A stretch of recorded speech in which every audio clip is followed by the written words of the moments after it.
relationships are the starting point for everything. There's so much more opportunity that's going to come from that relationship as opposed to a transaction. What if the opportunity you've been chasing isn't hiding in a better pitch, but in a better relationship?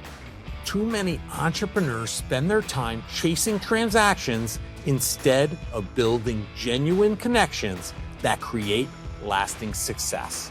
Today's guest, Justin Titchenell, is proving there's a different way.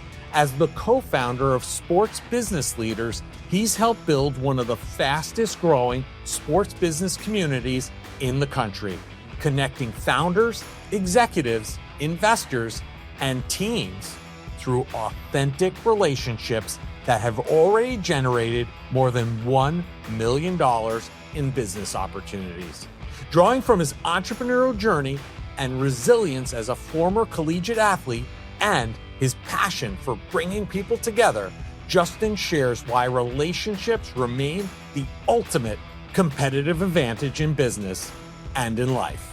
I'm Larry Sprung, your host for the Mitlin Money Mindset and founder and wealth advisor of Mitlin Financial. Let's dive into the show. We have Justin Titchenell today, co-founder of Sports and Business Leaders, and I love talking about sports. So welcome to the show, Justin. Excited to be here, Larry. Yeah, I love what you're doing, and as the co-founder of Sports Business Leaders. But kind of before we jump into that and dive in, can you share a little bit about who you are and kind of your path to founding or co-founding Sports Business Leaders? Yeah, first off, thank you again, Larry. This is awesome to be here. Excited to tell everybody about my story with Sports Business Leaders and background. But for everybody listening, I started Sports Business Leaders as a way to essentially meet entrepreneurs and investors within the sports space. So my story in sports started after I graduated and played football at Gettysburg College. When I was a senior there, I brought an idea that I had to the university, which I was able to start a business from. It was called Coach Tools. And essentially, it was an extension of Huddle, which is the video platform that's used by over 98% of high school football teams to help coaches with film evaluation and player grading. And really what we did is help them make better decisions based on that data. And so while I was working on that business for about 3 years post-graduation, I would always try to go to networking events to meet investors, to meet industry partners, but had a really hard time doing that. And there wasn't really anything that was geared towards an early stage founder like myself. So 2 years ago, I met my co-founder, Jake, and we just started to meet virtually to share ideas, to explore collaborations with other companies. And it became so productive to the point where our in-person meetups, we started to gather and have events with over 200 people. And these were not only investors and startup founders, but executives that worked for teams and leagues. So naturally, from there, we started to get a lot of corporate companies interested in attending and sponsoring. And it was about 1.5 years ago that we decided to turn it into a business. So we've been at it for just about that long.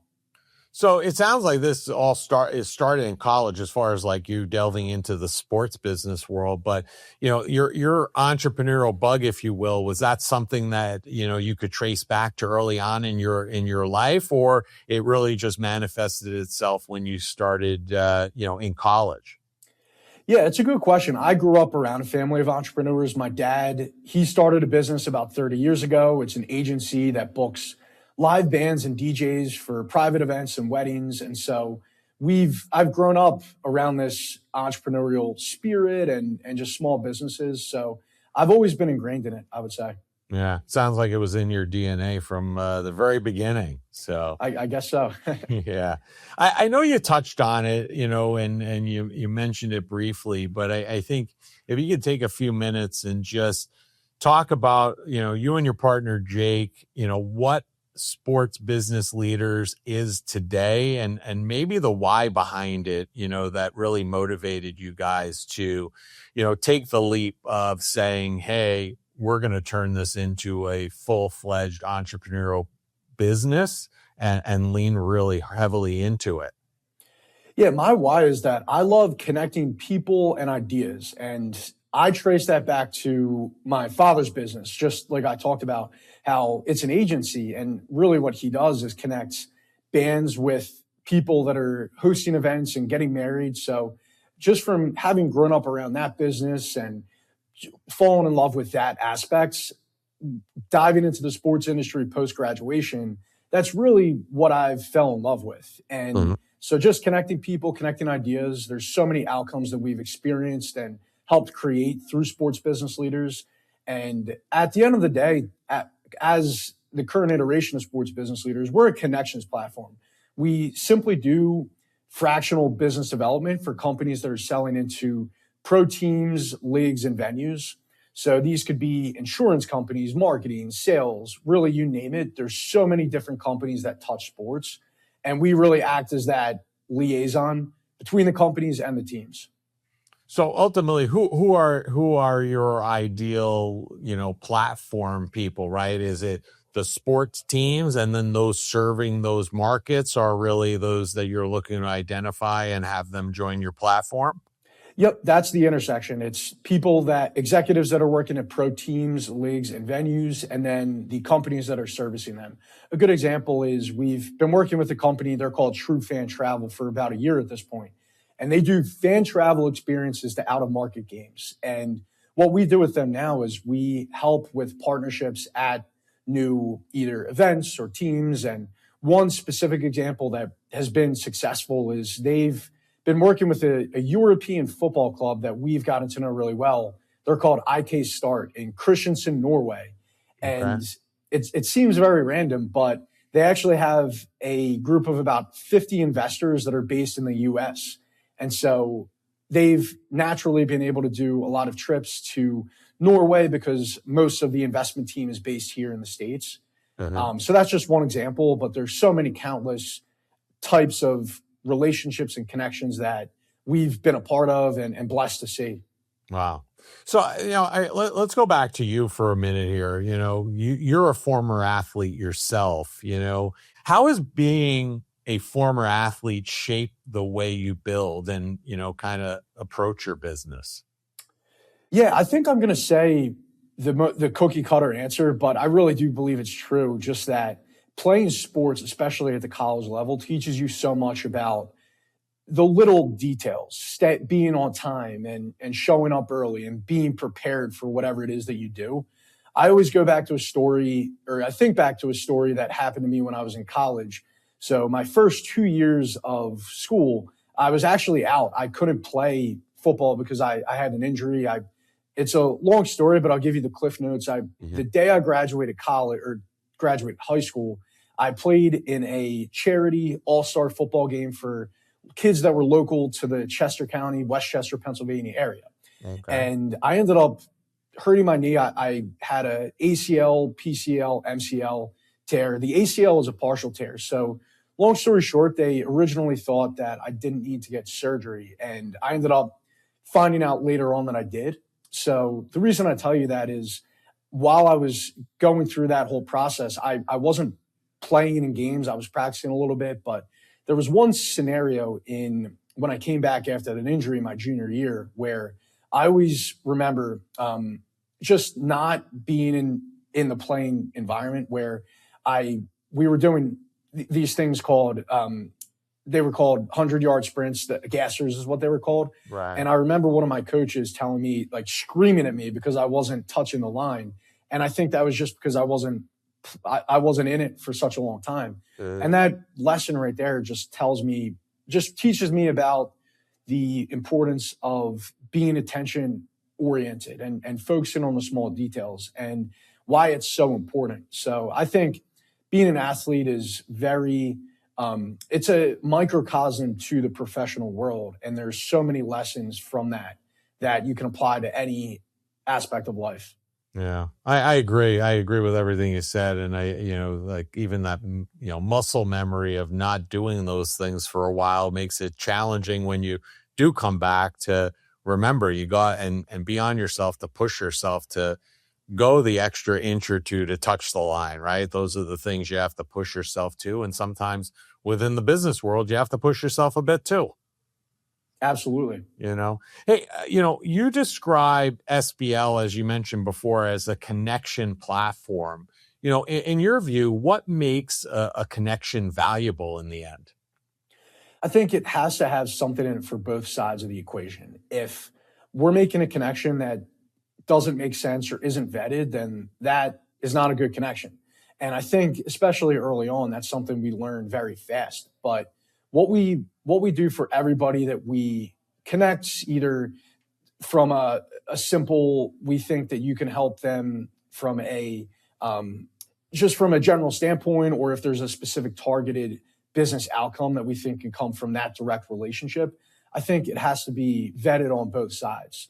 And that's what we do for every single connection, whether it be over email or at an event or whatever way. So it's so important that both people are bought into the relationship, because if not, then it's not going to turn into anything, in my opinion. Yeah. I mean, what do you use as a measurable of success for your company?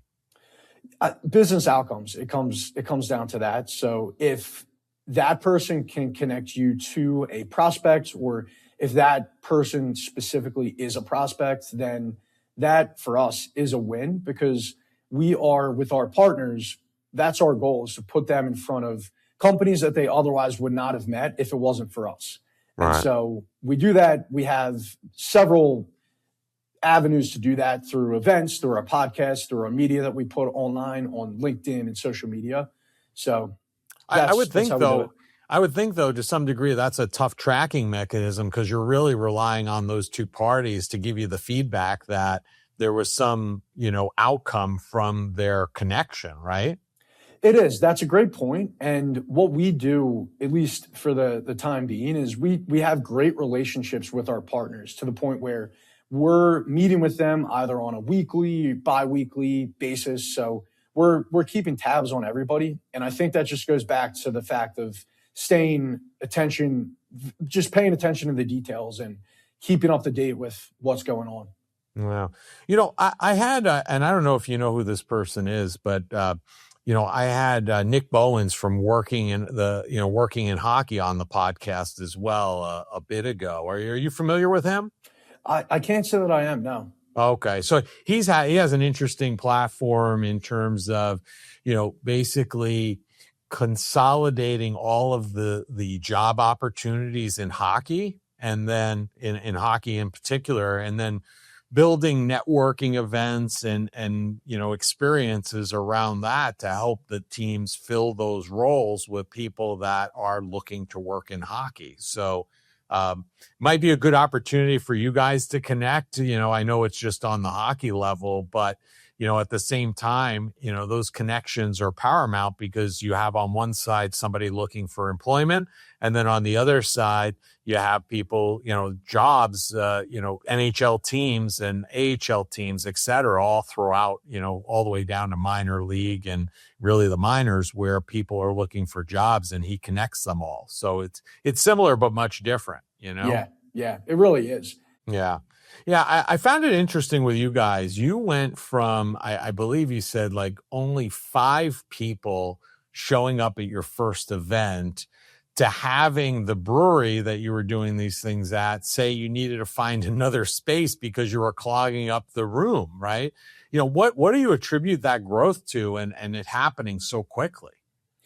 Yeah, especially in the early days, we never made it about us. We always tried to focus on what was in it for the other person. And so when we started Sports Business Leaders, as I mentioned, I was working on Coach Tools at the time, which was the first company I started out of college. And so the magic sauce that we really had was, we weren't trying to sell anything to anybody. And we were just trying to create these valuable rooms for everybody that was attending the events, whether they were on the startup side, the investor side. So we were very fast able to build great relationships with countless people. And I think that's a lesson that I can apply, and people that are listening can apply to anything else that they're working on in life, is just that if you focus on what's in the best interest of your client or whoever it is that you're engaging with, then that's how it's almost counterintuitive to a degree, because you're not, if you don't think about what's in it for you, then you'll essentially get something that's valuable to you, Right. if that makes sense. Yeah. So it sounds like you were really just focused on, not necessarily driving revenue initially. It was really about building and scaling a community of people that, turned out you had 5 people at the first event, but that has scaled significantly over a very short period of time because of the meaningful connections. And there wasn't really a big ask on your part. Exactly. Well, yeah, you're right. We didn't have a business when we first got started here. We just started it as a community project to help our separate businesses. So yeah, I agree. And I think that's an amazing thing that people can certainly learn. Let's pause for a moment. What actually brings you joy? It's something most people never think about, yet it shapes how your life unfolds. You're busy. You make responsible choices. You even plan ahead. But have you slowed down long enough to ask if what you're building supports a life you enjoy living? That's the reason I built my YouTube channel, to help you bring more joy to your money journey. Sure, we'll talk about all the essentials, but my real goal is to help you connect your finances with what brings you joy, because money is the tool that funds the moments that matter. If you want to explore that connection more deeply, visit my YouTube channel at Larry Sprung. You've transitioned now to crafting really some private events. Tell us about what does that look like, and kind of the idea that you're bringing to the table by now transitioning to these private events. Yeah, so we're transitioning to the private events, absolutely. In addition to those, we're still continuing with the larger public events, but the private events are great because you're able to really curate a room in a way that you wouldn't be able to do with a group of 100 or 150 people. So when you have a smaller group of 20 to maybe 40 people, you're able to not only know on a deep level what they're up to, but you're able to make those connections a lot easier when they're in a room and it's not bombarded with so many people. Mm-hmm. So a couple of examples are, we just recently hosted a private event surrounding the MLB All-Star Game with another company called Player, by a gentleman by the name of David Worth. He's from LA, but a lot of people were in town for the MLB All-Star Game. Mm-hmm. So it was on the Monday right of the MLB All-Star Week, which was the day of the Home Run Derby. Yeah. And for that event, we had, the title of the event was Investing in Baseball. And so we had people on the private equity side of sports that were focused on baseball, people that were working at baseball organizations or startups. And it was a very pointed, high value room for both sides of the equation, because on the startup side, everybody in the room was very established. And then on the investor side of things, they could, if they were interested in meeting in startups, they could, but they could also meet other high value investors that were doing deals in the sports industry. So that's just one example, but there's definitely merit to both private and larger format events. Would you say, I know people want to come to events, right? Especially coming out of COVID, people want to be more social and be involved, but at the end of the day, I think it's probably more important that, you have the right people in the room rather than even what the event is or where it is. Do you agree? Or? Oh, I 100% agree. And that's why with everything that we're doing, we developed a association that's called SBL VIP. And for that in particular, we've deliberately kept it relatively small. We don't want it to be thousands of people necessarily. And for that, we have about 200 people that are a part of it. And so I think that's just a testament to exactly what you said, is just that it's better to have people, the right people in the room, as opposed to just volume. Yeah. Yeah. And I want to go back to something you said a little bit earlier, because I think it's vitally important, right? And that is, I think what we were talking about was focusing on relationships over transactions. I think that's the whole idea behind, all of this to a degree. And I think young business owners sometimes get bogged down in the transactional piece, thinking that that's where they should or need to be. But why do you think it's so important for young business owners to focus on relationships over transactions? Just to your point, Larry, relationships are the starting point for everything. And if you're able to build a strong relationship, and going back to another concept that I mentioned, if you can truly build a relationship in a way that you know what's valuable to the other person, and really genuinely try to help them, then there's so much more opportunity that's going to come from that relationship as opposed to a transaction. And for young business owners, as for somebody like myself, I think the most important thing to realize is that it really is a long game, and people aren't, for the most part, you're not going to find many people that are Mark Zuckerbergs that are starting Facebook in their college dorm room that make billions of dollars right off the bat. I think I've recently saw a stat that the average millionaire or the average first-time successful business owner is actually in his 40s, not their 20s. And so just building the foundation is what I found so important in the 20s and as a young business owner. And I think relationships play a big part of that. Yeah, I agree. You're on the forefront of a lot of different businesses within the sports realm, right? What's one of the most exciting things you're seeing coming out of that environment as far as like new businesses or opportunities? What do you see that's on the cutting edge that is really interesting to you and eye-catching? Yes, there's a lot, but the one that I'll mention today is just surrounding fan data and customization. We have several companies within Sports Business Leaders. One is called FanUp AI, run by somebody named Eric Spitz.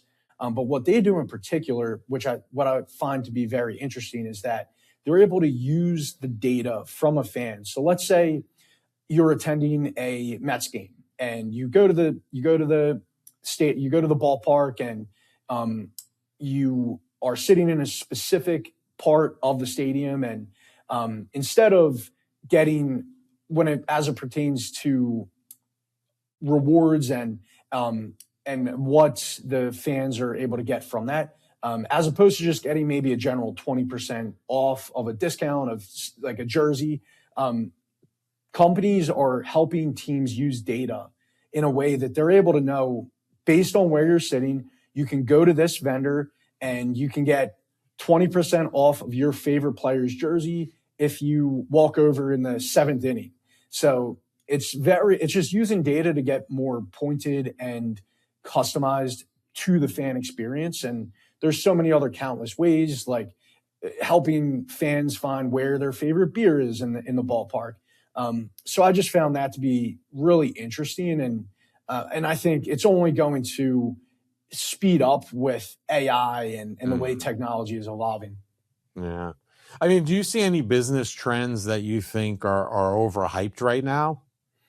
Yeah, I think, not to be counterintuitive or not to contradict what I just said, I think AI is definitely, I don't know if it's overhyped, but I just hear it talked about so much. And there's so many companies that I feel like just use AI for the sake of saying that, or have AI in their name for the sake of having that, and don't actually truly use that. But at the end of the day, I think AI is very powerful. And if it's done in the right way, and if it's used in a way that's going back to the central theme of this conversation, if it's done in a way that makes your customer's experience more valuable, then that's when you should be using AI. But I think, I think the word is overused, but I think there's tons of opportunities and companies that are doing it the right way as well.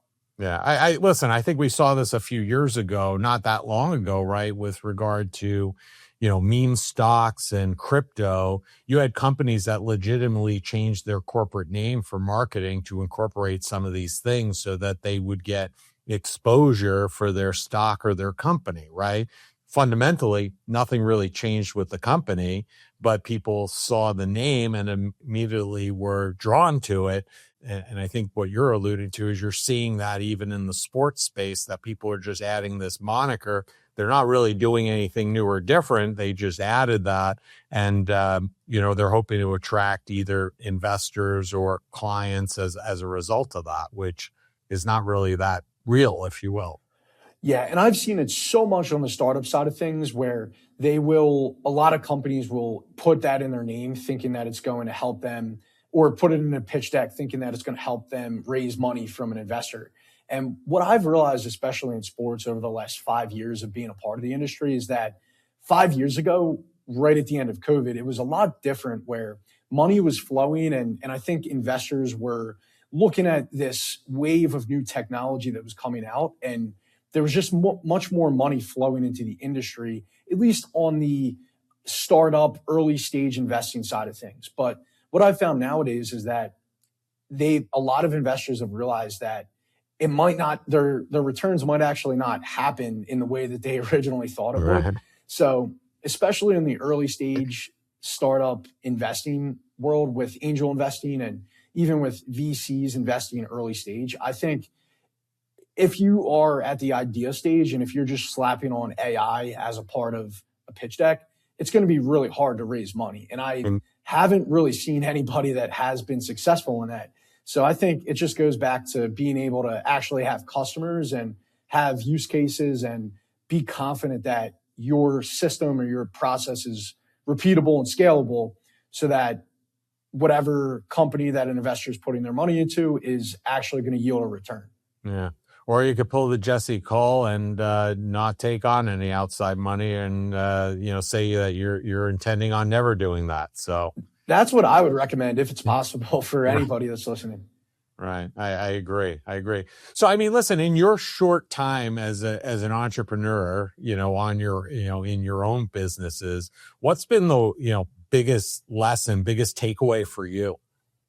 I mentioned this earlier, but be patient with everything that you do, with not expecting. I think there's a few layers to that. Not thinking that everything's going to go the way that you originally expected to. And never will. Yeah. And what I've found is just that if you are doing things the right way, especially early on in the process, which at the end of the day with sports business leaders, in the grand scheme of things, we're still very new at business. And what I think we've done a really good job about is listening to the needs of the customers. And it's not about asking people, oh, what do you think of my idea? It's about asking them what their problems are. And a book that taught me that concept is called The Mom Test. And the whole idea is just that no matter what you ask your mom, she's going to tell you it's a good idea. and I think that if you are very smart and tactic and you think of, if you're just very put it in a strategic way, these questions, then you are able to get insights that you otherwise wouldn't be able to if you just asked about what you think your idea or how you think your idea is to a potential customer. So I know that's a pretty long-winded way of saying just to be patient, but I think it's stay patient and always listen to and just be very thoughtful about the way you ask questions and learn from your target market. Yeah. I think we always overestimate what we could do in the short term and underestimate what we could do in the long term. So just another reason to be patient and kind of think, in terms of a long game.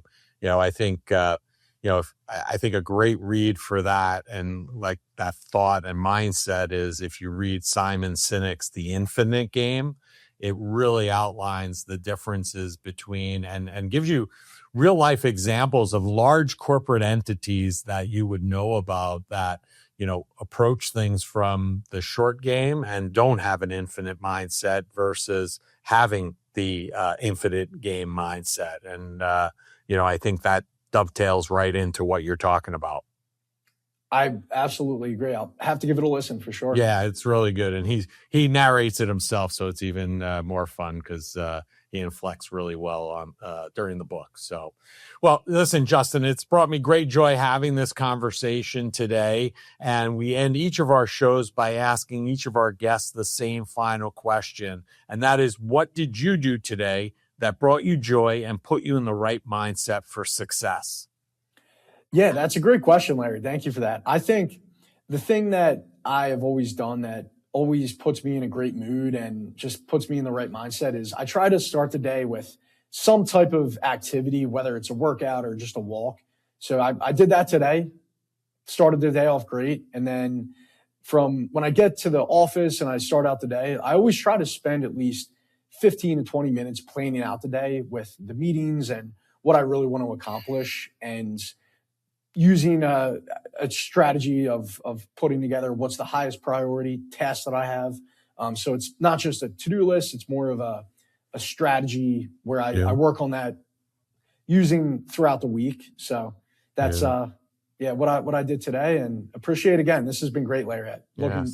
Sounds like an amazing way to kick off the day. And you being in the Northeast like me, fortunately we're recording this at the time of year where it's okay to do that, but we all know that it's going to come down the pike where it's not going to be as pleasant as it is today to go out and hit the outdoors very early on, right? So, That's true. Yeah. Well, listen, Justin, it's been a pleasure. We're going to have all of your information in the show notes about you, sports business leaders. But if people want to learn more about you, learn more about sports business leaders, or connect with, what's the easiest and the best way for them to do that? Our website is called sportsbusinessleaders.com. And then we're very active on LinkedIn. We also have a podcast ourselves, but our LinkedIn is just Sports Business Leaders. My personal one is Justin Titchenell. So happy to connect with anybody and would love to share notes or just explore collaborations. Awesome. Well, Justin, again, thank you for sharing your story and sharing what you're doing over at Sports Business Leaders. It's greatly appreciated. We appreciate you taking out the time, and enjoy the rest of your day. Yes, sir. Thanks, Larry. If today's conversation with Justin Titchenell reminded you of one thing, it's that your greatest opportunities often come through the relationships you invest in, not just the deals you pursue. Whether you're building a business, growing your career, or expanding your network, authentic connections can open doors you never expected. Thanks for joining us on the Mitlin Money Mindset. Until next time, keep creating your vision for tomorrow, and remember to ask yourself, what did you do today that brought you joy? Justin Titchenell and all he is up to can be found across most social media platforms. All the contact information needed to find him can be found in the show notes.